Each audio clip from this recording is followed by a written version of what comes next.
بيبدأ المسلسل بأيمن جوز رشا، واللي بيبان عليه انه مشغول، وده لانه هيسافر، وبيتصل بمراته لكنها ما بتردش عليه، وده لان رشا في جلسة علاج جماعي، وبتسمع واحد بيتكلم عن مشكلته مع مراته، وفجأة بيضحك واحد اسمه حاتم واللي بيكون من ضمن الجروب، فبتتضايق ناس واللي برضه بتتعالج في نفس الجروب، وبتسأل حاتم على اللي بيضحكه وانه ممكن يقعد في بيته ويتفرج على فيلم كوميدي يضحكه اكتر من كده، فبيحرجها حاتم وبيطلب منها ان هي تسهر معاه، وكل ده بتبقى رشا ساكتة وما بترضاش تتكلم. وبعد ما الجلسة بتخلص بتلبس طرحة ونضارة علشان محدش يشوفها، وبنعرف ان هي بتروح لدكتور نفسي من ورا ايمن جوزها، وبترجع البيت وبتترعب لما طه بيوقفها، وبيظهر ان هي تعرفه لانه بيهددها ان هيقول لجوزها على كل حاجة لو هي ما جابتلهوش شغل، فبتحاول رشا ان هي تخوفه وبتقوله ان هي هتقول لجوزها وانه ساعتها هيقتله، لكنها بتبقى عارفة كويس ان هي مش هتقدر تعمل كده. وفي الوقت ده بيظهر حد من الجيران فبيخاف طه وبيمشي، واول ما بتدخل البيت بتحضن ايمن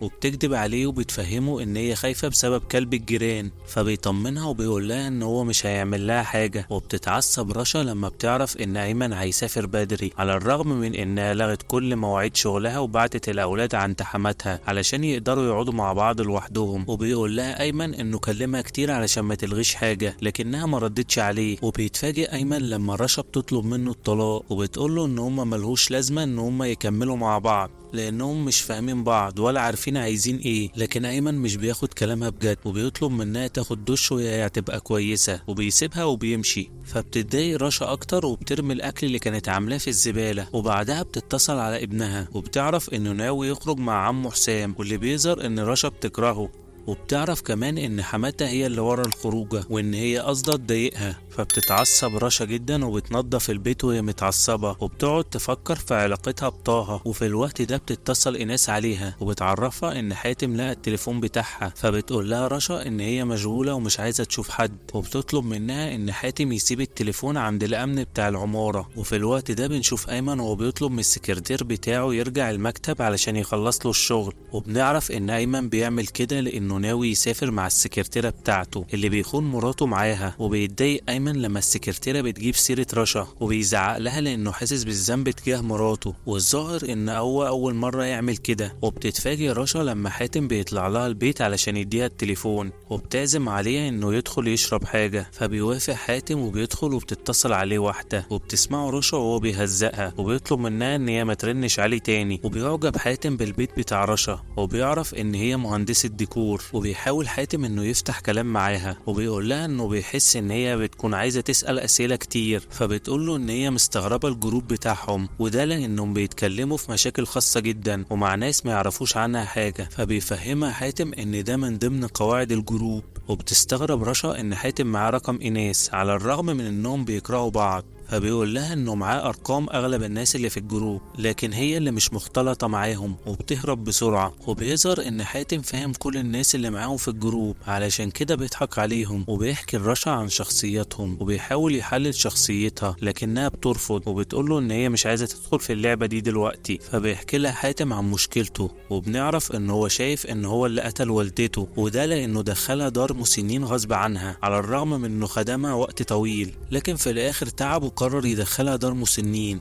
ورجع في قراره ورجعها للبيت بعد يوم واحد، لكن والدته رفضت الأكل والدواء وعشان كده بدأ يزعق لها وقرر يسافر مع أصحابه علشان تخاف وتاخد الدواء لكنها ماتت. وعلشان كده حاتم بيعاقب نفسه وبقى بيدمن المخدرات بعد ما باع بيت والدته وكل حاجة تخصها، وبيقول لرشا إن أكتر حاجة مضايقاه دلوقتي إنه محسش بحاجة ومعرفش يعيط لحد دلوقتي. وبعدها بيعتذر لرشا بسبب إنه طول عليها، فبتطمنه وبتقوله إن هي كده كده كانت قاعدة لوحدها وما كانتش بتعمل حاجة. وبتتصدم لما حاتم بيسألها لو كانت فكرت تخون جوزها قبل كده وترد عليه وبتقوله لأ، وفي الوقت ده بيبعت لها أيمن رسالة وبيعتذر لها فيها عن كلامه، فبتتبسط رشا وبتكلمه في التليفون لكنها بتسمع صوت السكرتيرة واللي بتصوت بسبب إنهم كانوا هيعملوا حادثة، وبتطلب منه رشا إنه يفتح الكاميرا، فبيتحجج إن التليفون هيفصل شحن وانه هيكلمها لما يوصل اي بنزينة. وبتتخض رشا لما بتشوف حاتم وهو واقف قدامها وبتعرف انه كان بيتصنت عليها وبيقول لها ان جوزها هو اللي بيخونها، فبتزعق له رشا وبتطرده من البيت.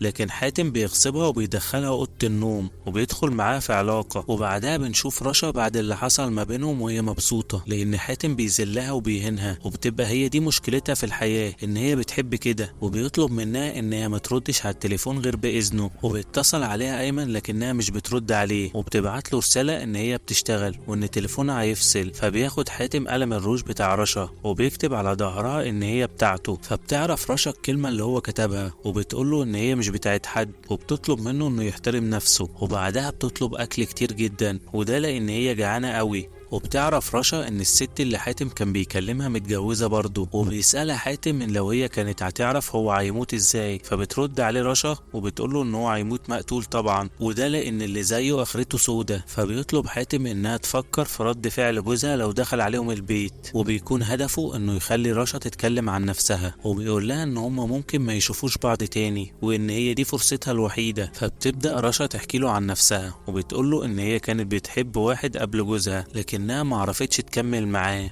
وده لانه كان ابن ناس قوي، وان هي ما تعرفش حتى مين والدها وما شافتهوش غير مرة واحدة، وان والدتها بعد ما اتطلقت من والدها اتجوزت واحد غني جدا واللي جاب لهم بيت على البحر وعربيات بتتغير كل سنة وسواق يوديهم في اي حتة هم عايزينها. ولما بتفتكر رشا السواق بتسكت وما بترضاش تكمل كلامها، لكن حاتم بيفضل وراها وبيطلب منها تكمل. فبتسمع رشا كلامه وبتحكي له عن الشاب اللي كانت بتحبه وان هما ما كملوش لان هي كانت عارفة كويس ان اهله هيجوزوه واحدة بمواصفات تانية. وبتكمل رشا كلامها وبتحكي عن والدتها اللي كانت بتحبسها في اوضتها لما جوزها كان بيجي لهم البيت، ولما رشا كبرت بقت والدتها تخرجها بره البيت وتفضل تلف في الشوارع بالساعات، وكان بيبقى معاها السواق واللي بنعرف ان هو نفسه طه اللي كان بيهددها. وبتحكي رشا عن طه لحاتم وبتقوله ان هي كانت بتخاف منه جدا، لكنه على الرغم من كده كانت بتحس انه شبهها، خدامينه مكانهم الشارع. وبنرجع لليوم اللي سابت فيه حبيبها، ويومها قررت تروح لطه البيت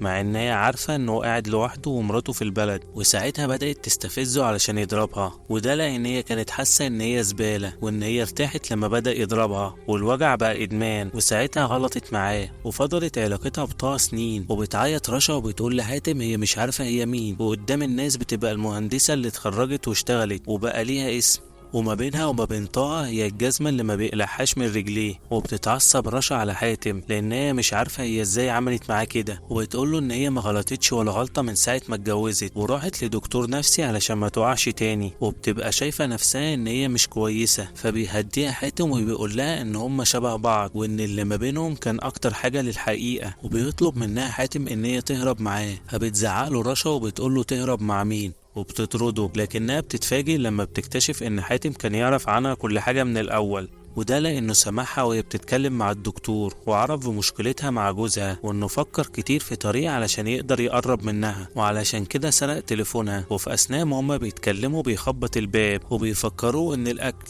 لكن رشا بتتصدم لما بتلاقي حماتها هي اللي واقفة ورا الباب، وبيطلب حاتم منها ان هي ما تفتحش، وده لان حماتها هتزهق وتمشي، لكن ده ما بيحصلش، وده لان حماتها معاها المفتاح. فبتترعب رشا وبتدخل الأوضة وبتخرج لحماتها وبتكذب عليها وبتقول لها ان هي كانت بتشتغل. فبتسألها حماتها عن تليفونها المقفول وبتقول لها ان هي قلقت عليها، وفي الوقت ده بتلاحظ رشا شنطة حاتم، فبتكذب على حماتها وبتقول لها ان دي الشنطة بتاعت اللابتوب، وبتشم حماتها ريحة سجاير، وبتضطر رشا ان هي تكذب عليها وبتقول لها ان هي بتشرب. وبتتصدم لما بتعرف ان حماتها راحت لها بسبب ان حد شافها وهي عند الدكتور النفسي وراح قال لها، وبعدها بتطلب منها ان هي تجيب علبة السجاير، وبتزعلها وبتقول لها ان السجاير دي لعنة وان هي اللي جابت اجل جوزها. وبتترعب رشا لما بتشوف حماتها وهي بتتحرك ناحية الأوضة، لكنها بتدخل أوضة الأطفال، ولما بتخرج منها بتلاحظ ان أوضة النوم منورة فبتدخل فيها، وفي الوقت ده بيكون حاتم واقف ورا الباب ومعاه قماشة علشان يخنق حمات رشا لو شافته، لكنه بيطمن لما بتخرج من الأوضة من غير ما تشوفه. وبعدها بيوصل الأكل وبتكذب رشا وبتقول لها ان هي اللي طلبت الأكل ده كله علشان الشغل اللي عليها، وان هي هتخلي الأكل ده لتاني يوم. وبتعيط رشا وبتقول لحماتها ان هي بتروح لدكتور النفسي ده بسببها لانها مش عايزة تقبلها على الرغم من ان هي حاولت تقرب منها. وبتخاف حماتها لما بتقول لها ان هي هتتطلق من ايمن لو كان هو ده اللي هي عايزاه، فبتطمنها حماتها وبتطلب منها ان هي ما تزعلش نفسها وبتسيبها وبتمشي. لكن ايمن في الوقت ده بيوصل فجأة، فبتدخل رشا لأوضتها وبتقفل عليها، وبتلاقي ان ايمن نايم وبتحاول تفوقه لكنها بتتصدم لما بتكتشف انه مات.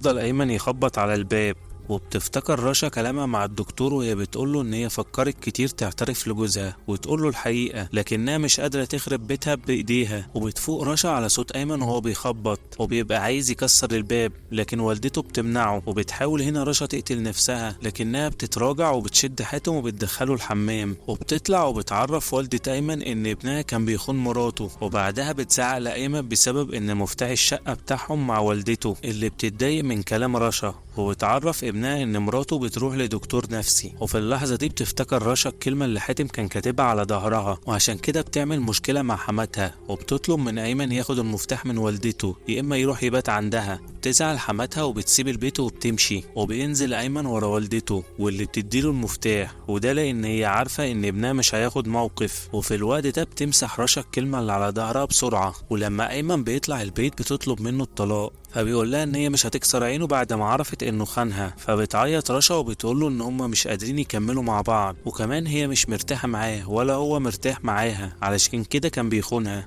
فبيحلف لها ايمن ان هي دي اول مرة، وان اخوه هو اللي معرفه على السكرتيرة دي، وانه ما عملش اي حاجة خالص معاها، وان اللي حصل ده لحظة شيطان ومش هيعمل كده تاني. وساعتها بيتصل على السكرتيرة وبيطردها من الشركة، لكنه بيتصدم لما رشا بتسأله على اللي هيحصل لو كانت هي مكانه، وانه كان هيسامحها ولا لا. فبيقول لها ان هي مش ممكن تعمل كده، وبيبقى عايز يقفل الكلام معاها وياخد دش ويريح. وبيستغرب من تصرفات رشا، وده لان هي اول مرة تحضنه، وبتطلب منه ان هما ياكلوا الاول. وبيسألها عن السبب اللي خلاها تروح للدكتور، ويعرفها هو ليه بص لبره. فبتدخل رشا اوضه النوم وبتخرج هدوم ايمن، وبتطلب منه انه يستحمى في الحمام التاني. وبعدها بتدخل الحمام وبتتأكد ان حاتم مات، وبتفتكر كلامها مع الدكتور عنه، وان هي كانت بتبقى شايفاه مقرف زي الحيوان بالظبط، ولما بتشوفه بتبقى عايزة تضربه. فبيقول لها الدكتور ان هي بتتخيل مشهد كامل مع حاتم وهو بينتهك خصوصياتها وبيهزقها. وبتفوق رشا على صوت ايمن ومش بترضى تخليه يدخل الحمام، وبتطلب منه ياخدوا اجازة من بعض لمدة اسبوع علشان يفكروا في اللي حصل لهم. فبيوافق ايمن لكنه مش بيبقى مقتنع، وبيلبس هدومه علشان يروح لوالدته. وفي الوقت ده بيروح لهم حسام ومي زوجته،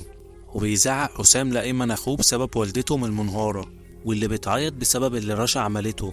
لكن رشا مش بتسكت، وبتزعق لحسام وبتعرفه ان هي عرفت ان هو ورا خيانة جوزها ليها. فبيرتبك حسام ومش بيعرف يتكلم، وبتطلب مي من رشا تدخل معاها الأوضة علشان يعرفوا يتكلموا لوحدهم. فبتضطر رشا انها تدخل معاها أوضة الأطفال، لكنها مش بتبقى مركزة مع كلامها، وبترفض ان هي تروح لحماتها علشان تصالحها. فبتفكرها مي ان حماتها ممكن تطرد جوزها من الشركة، لكن رشا مش بتهتم. وبترتبك لما بتشوف أيمن داخل أوضة النوم، وبتعرف انه بيدور على الشنطة بتاعته، فبتخرجها له بسرعة وبتقفل الدولاب. وبتتضايق لما مي بتدخل عليها وبتحاول تقنعها، وفجأة بتتعب مي وده لانها حامل، وبتدخل الحمام علشان ترجع. وبتتصدم هنا لما بتشوف جثة حاتم ومش بتبقى قادرة تقف على رجليها. فبتترجاها رشا انها ما تتكلمش، وبتكذب عليها وبتقول لها ان هي ما تعرفوش، وان هو كان جايب لها التليفون بتاعها ووقع مات. وبتفتكر رشا لما كانت بتتكلم مع الدكتور بتاعها عن مي، واللي بنعرف ان هم اصحاب من زمان، وده لان هي كانت جارة رشا بعد ما رجعت من اسكندرية وعاشت في القاهرة. وبتقول رشا للدكتور ان مي طيبة،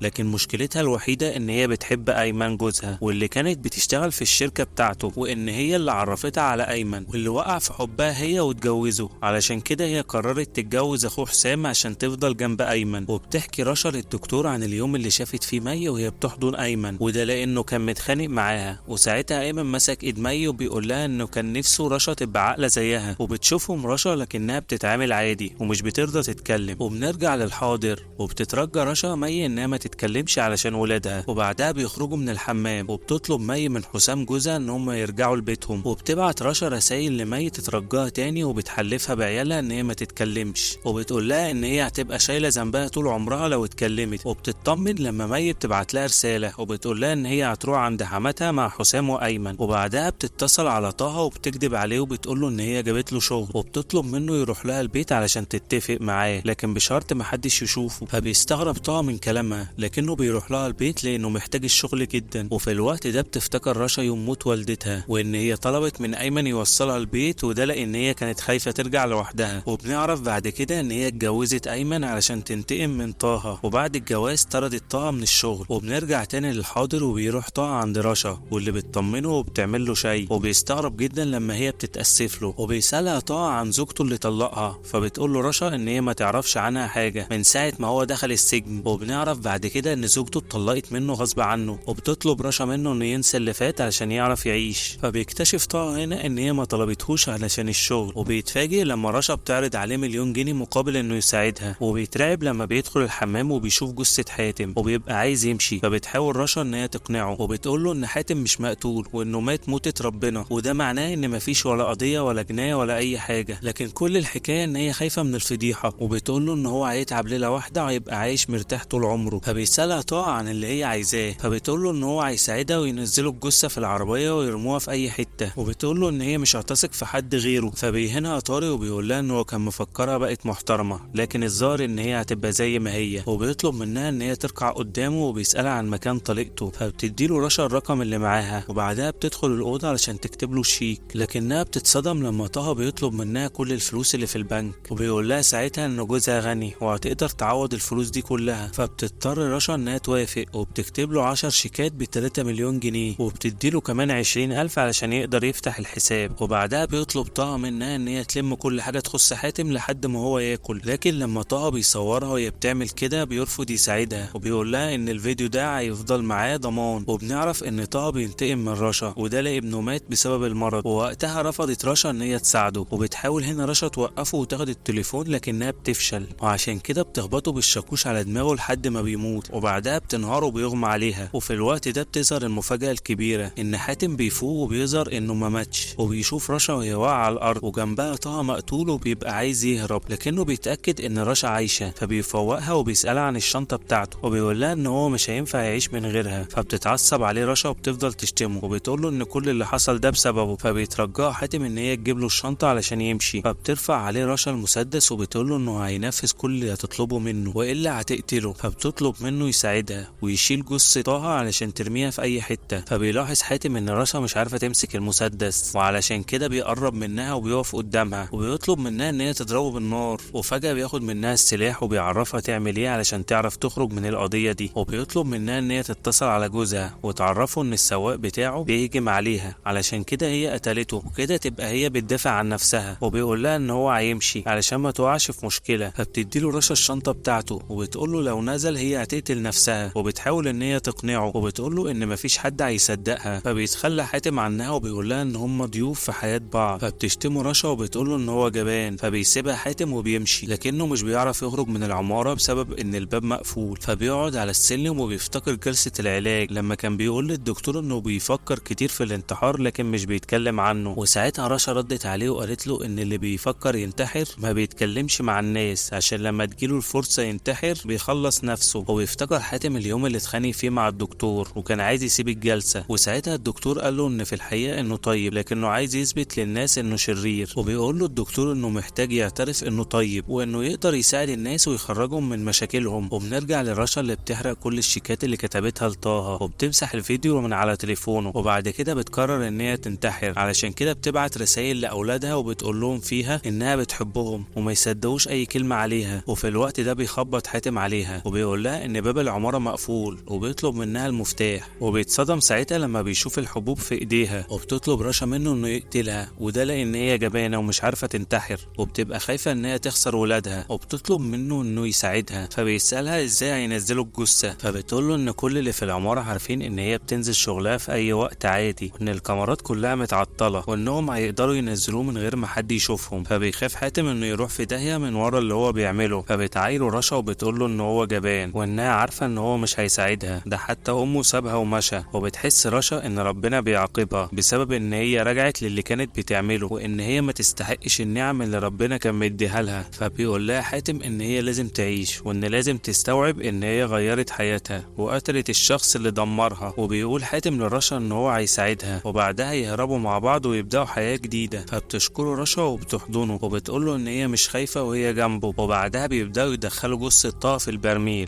وبيمسحوا الدم اللي على الارض. وبتمشي رشا البواب بحجة انه يروح المكتب بتاعها ويجيب لها ملف منه، وفي الوقت ده بينزل حاتم الجثة وبيدخلها العربية. وساعتها بتظهر مي واللي بتبقى واقفة تحت البيت وبتشوف كل اللي بيعملوه. وبتقرر مي ان هي تمشي ورا رشا وبتتصل بيها وبتقول لها ان هي بتتصل بيها كتير لكنها مش بترد، وبتسألها عن اللي عملته. فبتقول لها رشا ان التليفون كان صامت وان حاتم طلع عايش وكان مغمى عليه بس. فبتستغرب مي وبتطمنها ان ايمن نايم وان هي هتكلمها لو حصل حاجة. وبتقفل رشا لكنها بتبقى قلقانة وخايفة ان تكون مي حست بحاجة. فبيطمنها حاتم وبيقول لها ان هي بس خايفة ومتوترة. وبتفضل مي تراقبهم لحد ما بيوصلوا للفيلا بتاعت رشا واللي لسه ما اتشطبتش. وبتقول لحاتم ان هم هيحفروا فيها ويدفنوا طه، وبتطلب منه يحفروا حفرة عميقة علشان محدش يكتشف الجثة لو حفروا في نفس المكان. وبتترعب مي لما بتشوفهم هما بيدفنوا طه. وبتمثل رشا ان هي عطشانة وبتقول لحاتم يروح يجيب لها المية من العربية. وبتفتكر كلام الدكتور لما قال لها ان هي تعرضت لتجارب مؤلمة كتيرة وان التجارب دي هي اللي خلت الألم يبقى ليه قيمة كبيرة في حياتها لدرجة ان هي مش متخيلة تعيش من غيره. وبترجع رشا للواقع وبتاخد المسدس من العربية وبتقف قدام حاتم وبتهدده وبتسأله لو كان صدق فعلا ان هي هتسيب ولادها وتهرب معاه وان هي تقبل على نفسها ان هي تبدأ حياتها مع واحد مريض ومدمن زيه. وبتعرفه ان هي مثلت عليه علشان تعرف تخرج جثة طه من البيت، وده لان هي كانت خايفة ان صوت المسدس يفضحها وان هنا محدش هيسمعها وان القبر هيشيل جثتين مش جثة واحدة. فبيتصدم حاتم وبيقول لها ان هو وقف معاها للاخر ومرضاش يتخلى عنها، لكن رشا مش بتصدقه وبتقول له ان هو السبب في كل اللي حصل لها. فبيتأسف لها حاتم وبيترجاها تسيبه يعيش وبيحلف لها ان هو مش هيقرب من بيتها تاني وبيقول لها ان هو مش عايز يموت. فبيتفكروا رشا بكلامه وبتقول له ان الحقيقة ان هو عايز يموت وان طول الوقت بيطلبه ومستنيه، وعشان كده هي هتريحه وتخلصه من العذاب اللي حصل له وان ده هيكون احسن ليها وليه. وبعدها بتضرب عليه النار وبتقتله وبتترعب مي من اللي هي شافته وبتركب عربيتها وبتمشي على طول. وبعد ما رشا بتدفن حاتم وطه بترمي تليفوناتهم في النيل وبعدها بترجع البيت وبتفضل تنضفه كويس وبترجع كل حاجة مكانها. وبتستنى ايمن واللي بيرجع البيت مهموم وبيظهر عليه انه ما نامش طول الليل وبيقول لرشا ان هو هيطلقها زي ما هي عايزة. فبتتصدم وبتترجاه ان هو ما يعملش كده لان ساعتها كانت متعصبة وبتقول اي كلام وبتقول له ان هي بتحبه وبتحب حياتها معاه. فبيعرفها ايمن ان والدته تعبت بسببها وان هي دلوقتي في المستشفى. فبتقرر رشا ان هي تروح لها المستشفى وبتديها المفتاح وبتعيط ساعتها وبتقول لها ان هي ما تربتش وده لان والدتها كانت مشغولة مع جوزها وان هي ما اتعلمتش حاجة عن احترام العيلة. وبتحضنها هي وبتترجاها تسامحها. فبتصدقها حماتها وبتطبطب عليها. ولما بتخرج رشا من الأوضة بتتكلم مي معاها وبتسألها ان كانت مسحت الرسالة اللي بعتتها لابنها. فبتتفاجئ رشا لما بتعرف ان مي سمعتها وعلشان كده هي راحت البيت عشان تطمن عليها. وبعد مرور سنة بنشوف ايمن وهو بياخد عزا حسام اخوه واللي بنعرف انه مات بسبب المخدرات. وبتنهار والدة ايمن في العزا وبتطلب منه يرجعها البيت. ولما بيجي الليل بتقوم مي من النوم وبتدخل المطبخ وبيتكلم ايمن معاها لما بيشوفها